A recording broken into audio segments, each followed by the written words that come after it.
All right, let's move on. Next fight on the card, we've got Dustin Jacoby taking on Darren the Dentist Stewart. Jacoby coming in as a minus 196 favorite, with Stewart coming back at plus 164. Fight goes to decision, minus 138. A little closer to even odds that we get a finish here. So, Big Marley, how do you expect this fight to play out? I expect most of it to play out on the feet, which is why I'm picking Jacoby to win. He's just a better striker. That's his ball game, and for the most part, that's Stewart's ball game as well. But in this fight, he's going to need to look for takedowns. That's where his edge will be.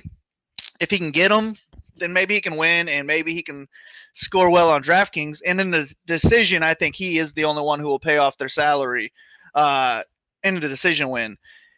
But I just don't see him having a whole lot of success with takedowns. Maybe he shoots for like 3 or 4, and I don't know that he lands more than half of those. So I'm going to take Jacoby to win this by decision, which makes me not care for the fight at all. But Jacoby does have a knockout potential here. That's where his ceiling comes from. So I can't fade him. It's just that I probably won't be targeting him with my hand bit, like my single entry or anything like that. But he's an okay MME type fighter. And then with Stewart, if we do think this is going to a decision, I think he's an okay cash punt. And I think he has a shot to score well if he's able to, pull off a submission or something like that, land 5+ takedowns here.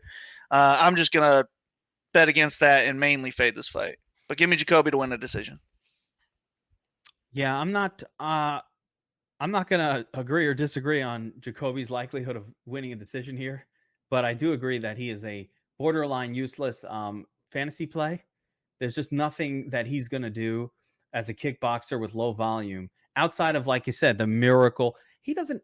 I don't see Darren Stewart as some guy that's getting knocked out that easily. Like, he's a tough dude. He's not going to get knocked out that easily. And actually, I don't see Jacoby as such a crisp striker to the point where I think he's going to go and dominate Stewart at all. So for me, this is a dog or pass situation. Darren Stewart or bust. And I actually like Stewart to get the win here. I think he can execute some wrestling. I think he can use his superior grappling. And he's not so much of a takedowns guy as he will be like a push you into the clinch guy.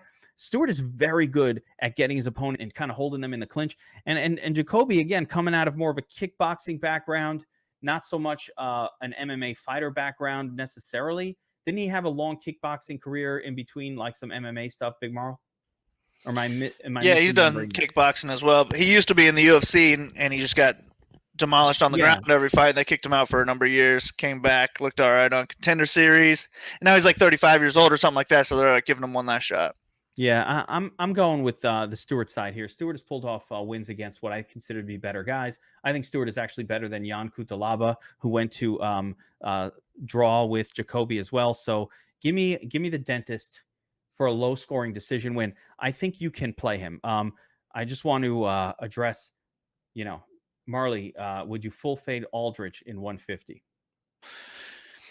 I'm not against it, I guess.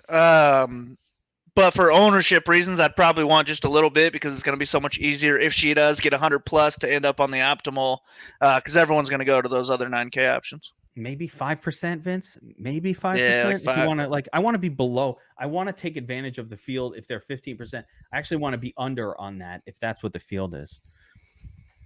Yeah, I would say under 15 is where I would be too, but I want a little bit. Yeah, I think she can finish anywhere.